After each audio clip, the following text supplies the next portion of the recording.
pagi teman-teman, senang sekali bisa berjumpa dengan Anda kembali dalam video pembelajaran online. Masih dengan saya Yudi Antareksa dari edubisnis.net, ya, sebuah website yang menyediakan berbagai modul pembelajaran online melalui video tutorial seperti ini. Ya. Nah, dalam video kali ini kita akan bicara mengenai sebuah tema yang sangat menarik, yakni mengenai kompetensi based HR management atau kompetensi based human resource management system. Bagaimana Anda mengembangkan SDM di kantor Anda dengan berbasis pada kompetensi. Ya, karena kata kompetensi ini merujuk pada pengertian kecakapan. Ya, jadi kalau Anda ingin membangun SDM yang unggul, Anda harus membangun SDM yang kompeten. Ya. Nah, bagaimana caranya membangun kompetensi SDM Anda supaya unggul, itulah yang akan kita pelajari dalam serangkaian video tutorial kali ini. Ya. Jadi langsung saja mari coba kita lihat agenda yang akan kita pelajari dari video-video online kali ini, ya. Jadi seperti yang Anda lihat di depan layar Anda ini, ya, saya tampilkan inilah agenda yang akan kita pelajari bersama dalam serangkaian video nanti. Jadi yang pertama saya akan menjelaskan kerangkanya, ya, apa yang dimaksud dengan kompetensi based HR management system, ya, frameworknya seperti apa. Kemudian yang kedua kita akan berbicara secara ringkas mengenai apa itu pengertian kompetensi dan yang tidak kalah penting jenis-jenis kompetensi. Apa saja jenis-jenis kompetensi itu, ya, dan contohnya seperti apa. Nah, kemudian untuk materi yang ketiga, keempat, kelima, keenam ini kita akan bicara aplikasinya, Mas. Jadi penerapan kompetensi based HR management system dalam bidang rekrutmen misalnya. Ya, nanti saya akan berikan contoh-contoh bagaimana melakukan interview berbasis kompetensi, termasuk contoh-contoh pertanyaannya.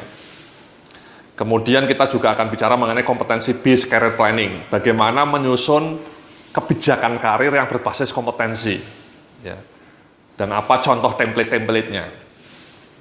Kemudian yang kelima juga kita akan belajar bagaimana menyusun training kurikulum atau training plan berbasis kompetensi, ya, sehingga koheren, integratif. Dan yang terakhir kita juga akan bicara bagaimana mengembangkan penilaian kinerja berbasis kompetensi.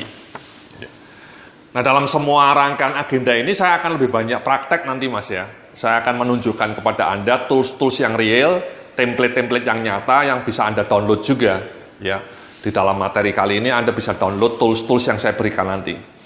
Jadi dalam video-video berikutnya nanti saya akan lebih banyak bercerita mengenai kasus nyata, ya, bagaimana sebuah konsep mengenai kompetensi itu diterapkan dalam kebijakan karir, dalam kebijakan training, dalam kebijakan penilaian kinerja, dan juga dalam kebijakan interview berbasis kompetensi. Itulah agenda yang akan kita pelajari, Mas, selama beberapa waktu ke depan, ya, melalui serangkaian video tutorial dari edubisnis.net. Nah, mari coba kita langsung beranjak ke slide berikutnya, ya. Di depan Anda ini saya tampilkan HR Management Framework based on kompetensi. Ya, jadi gambarnya seperti itu, Mas, ya.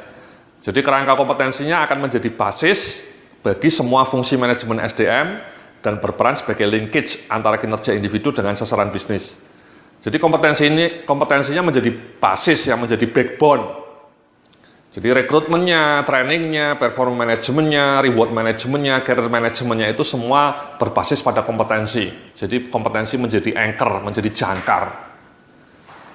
Di mana kompetensi-kompetensi itu didefine, diturunkan dari bisnis strategi.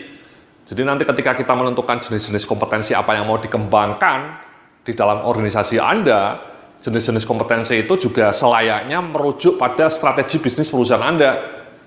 Mau kemana perusahaan Anda 3 tahun ke depan atau bahkan 5 tahun ke depan. Dan dalam 3 tahun ke depan itu jenis-jenis kompetensi apa yang dibutuhkan oleh bisnis Anda.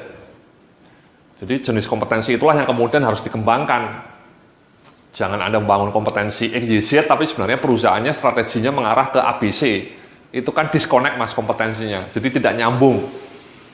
Itulah kenapa bisnis strategi mesti harus menjadi basis bagi perumusan kompetensi di kantor Anda.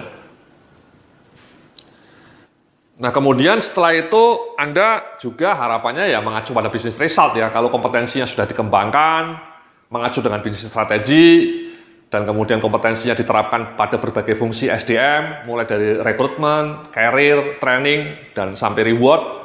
Harapannya SDM-nya kompeten dan kemudian kinerja bisnis Anda menjadi cetar membahana, menjadi top marko top, ya, jos marko jos, ya. Jadi melambung jauh di depan pesaing-pesaing Anda. Itulah sebenarnya fungsi dari manajemen SDM, Mas ya. Jadi HR manager sebagai strategic business partner. Tidak hanya ngurus administrasi saja. Bagaimana Anda tahu mengenai strategi bisnis perusahaan Anda, tahu mengenai arah masa depan perusahaan Anda, dan bagaimana Anda mendayagunakan SDM Anda untuk memenuhi tantangan bisnis masa depan Anda itu. Jadi orang-orang SDM, manajer SDM itu harus wajib tahu mengenai corporate strategi, mengenai bisnis strategi, supaya nyambung. Yang kadang-kadang terjadi, manajer SDM tidak begitu paham mengenai dinamika industri di mana mereka bekerja. Tidak paham mengenai bisnis strategi perusahaan mereka. Itu dangerous. Ya, Anda tidak akan bisa menjadi bisnis partner kalau tidak paham mengenai strategi dan dinamika industri di kantor di mana Anda bekerja. Ya. Jadi itu Mas frameworknya ya. Nah berikutnya ini kita coba lihat Mas ya, definisi kompetensi ya. Jadi seperti Anda lihat, kompetensi itu adalah kombinasi antara keterampilan, atribut personal dan pengetahuan yang tercermin melalui perilaku kinerja atau job behavior yang dapat diamati, diukur dan dievaluasi. Kompetensi merupakan faktor penentu keberhasilan kinerja. Fokus kompetensi adalah perilaku yang merupakan aplikasi dari skills, atribut personal, dan pengetahuan.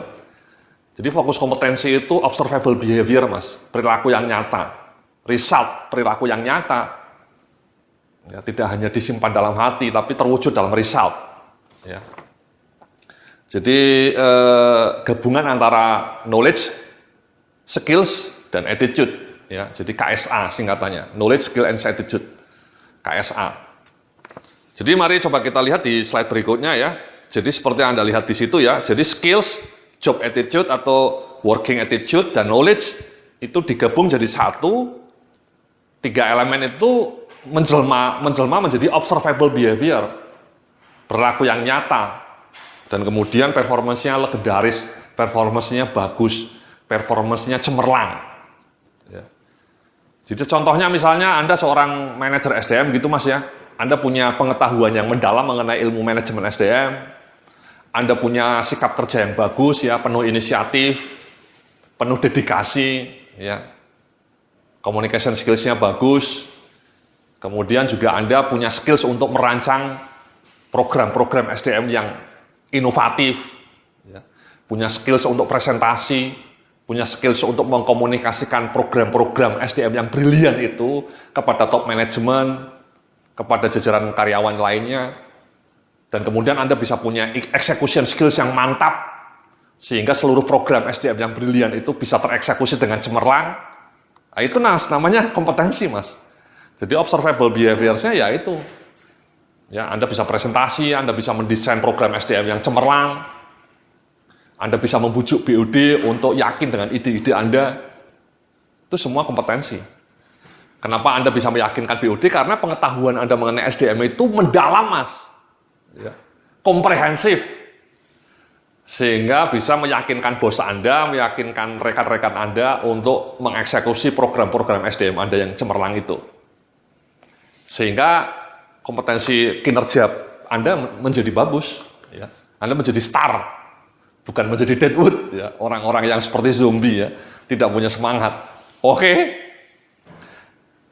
Itu Mas ya, jadi definition of kompetensi. Nah yang berikutnya ini Mas ya, kompetensi dan job description ya, di halaman berikutnya Anda bisa lihat itu ya. Apa bedanya? Kalau job description itu melihat pada aspek what Mas, ya Mbak-mbak ya. Sementara model kompetensi berfokus pada aspek bagaimana atau how. Kemudian analisa job description melihat elemen-elemen pekerjaan dan kemudian mendefinisikan suatu pekerjaan pada serangkaian tugas dan aktivitas yang dibutuhkan agar pekerjaan tersebut dapat terlaksana dengan baik. Sementara analisa kompetensi berfokus pada the people who do the job well, dan kemudian mendefinisikan pekerjaan pada the characteristic and behaviors of these people. Ya, jadi ini Mas kuncinya, Mas. Kuncinya. Jadi kalau job desk itu melihat pada serangkaian aktivitas what-nya, tapi kalau kompetensi itu melihat pada bagaimana Anda mengeksekusi aktivitas tadi. Dan lebih spesifik lagi kepada orang-orang yang sudah mampu melaksanakan aktivitas itu dengan baik. Who do the job well, ya, bukan hanya sembarangan, bukan average performance. Tapi kompetensi itu merujuk pada kinerja orang-orang yang cemerlang, dan kemudian kinerja orang-orang cemerlang itu diekstrak, ya, dikopi, diekstrak, kemudian dikloningkan kepada orang-orang lain. Sehingga kompetensi orang-orang yang hebat itu menjadi menular kepada orang lain. Jadi contohnya misalnya Anda punya sales people yang hebat, ya, salesman yang bagus. Kenapa dia hebat? Kenapa dia bisa mengerjakan job desk-nya dengan bagus dan kinerjanya cemerlang? Penjualannya oke. Kemudian kita lacak karakteristik orang ini, apa sih kompetensi dia sehingga dia menjadi seorang salesman yang legendaris, yang hebat, yang juara nomor 1 misalnya. Kita lacak apa pengetahuan dia, apa skills dia, apa job attitude dia seperti apa. Kita bedah, kemudian ketemulah serangkaian kompetensi yang menentukan seseorang menjadi hebat dan tidak. Ya, jadi itulah Mas ya, kompetensi yang harus kita develop. Sehingga kompetensi orang-orang yang hebat itu bisa kita ekstrak, kemudian kita bakukan dalam sistem yang formal, dan kemudian kita tularkan pada orang lain. Itulah the essence of kompetensi. Ya. Bagaimana kita menciptakan kompetensi unggul dan kemudian mengkloningkan kompetensi itu kepada orang-orang lain di semua sudut kantor kita. Jadi itulah pembahasan kita mengenai kompetensi. Ya, jadi beda kompetensi dengan job description. Ya. Nah, di dalam slide berikutnya Anda bisa lihat itu ya, tipe-tipe kompetensi. Jadi yang pertama Anda bisa lihat itu namanya kita sebut kompetensi manajerial atau soft kompetensi. Jadi jenis kompetensi yang ini berkaitan dengan kemampuan untuk mengelola pekerjaan dan membangun interaksi dengan orang lain. Misalnya problem solving, leadership, communication skills, teamwork skills, planning and organizing, itu namanya soft skills Mas, soft skills atau kompetensi manajerial. Sementara jenis kompetensi kedua kita sebut kompetensi teknis atau kompetensi fungsional, lazim juga disebut hard kompetensi, yakni jenis kompetensi yang berkaitan dengan kemampuan fungsional pekerjaan, berkaitan dengan seluk-beluk teknis yang berkaitan dengan pekerjaan yang ditekuni, misalnya electrical engineering, accounting skills, marketing research, atau HR skills, interview skills, ya, training and development skills. Jadi itu Mas ya, jadi di dunia ini selalu dikenal, banyak orang menyebutnya dengan istilah yang berbeda-beda ya. Tapi mereka lazimnya disebut sebagai kompetensi manajerial atau soft skills, ya, leadership skills, soft skills. Kemudian yang kedua kompetensi teknis atau kompetensi fungsional atau hard skills. Nah, dua-duanya itu harus dikembangkan. Nah, again ini memang seperti yang tadi saya sampaikan, apa jenis kompetensi soft yang dibutuhkan di kantor Anda, itu sebaiknya ya merujuk pada arah perusahaan Anda, merujuk pada industri perusahaan Anda. Misalnya katakanlah kalau Anda bekerja di perusahaan perbankan misalnya, mungkin soft kompetensi yang sangat dibutuhkan ya customer service gitu ya. Karena itu berhadapan dengan banyak pelanggan misalnya, atau speed, ya, kecepatan pelayanan. Ya. Jadi jangan lambat. Ya. Sementara kalau Anda kerja di perusahaan teknologi digital misalnya, perusahaan smartphone misalnya, Anda harus punya innovative thinking skills yang bagus. Karena kalau karyawannya tidak punya innovative thinking skills, mereka akan digilas oleh pesaing-pesaing yang sangat inovatif ya. Nasib Anda bisa seperti Kodak atau Nokia yang mati gitu ya. Jadi jenis kompetensi soft ini memang sangat dipengaruhi oleh tipe industri di mana Anda bekerja Mas ya. Nah nanti saya akan berikan contoh-contohnya Mas. Kompetensi-kompetensi soft apa yang lazim digunakan oleh berbagai perusahaan. Ya. Yang lazim, termasuk definisinya, termasuk skala kecakapannya. Demikian juga yang kedua, kompetensi teknis. Kalau kompetensi teknis itu lebih mudah mah ya, menyusunnya. Karena maksud saya, Anda langsung merujuk pada posisi Anda. Misalnya Anda sebagai seorang manajer SDM, dimanapun di dunia yang namanya manajer SDM itu kompetensi teknisnya atau kompetensi fungsionalnya, ya at least mereka tahu mengenai rekrutmen, tahu mengenai training and development, tahu mengenai talent and management, tahu mengenai career planning. Jadi fungsi-fungsi manajemen SDM itu lebih bersifat generik, universal. Sama kalau Anda sebagai seorang marketing manager, kompetensi fungsionalnya dimanapun di dunia ini relatif mirip. Misalnya Anda harus tahu mengenai katakanlah branding, ya, tahu mengenai positioning, tahu mengenai segmentation, ya, segmentasi, tahu mengenai marketing research misalnya, atau bagaimana menyusun marketing campaign yang bagus, marketing communication yang bagus.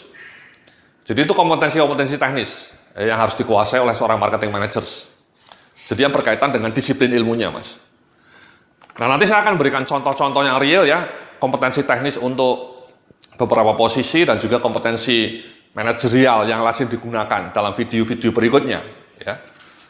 Saya rasa seperti itu pengantar dari saya. Sampai jumpa dalam video berikutnya. Terima kasih.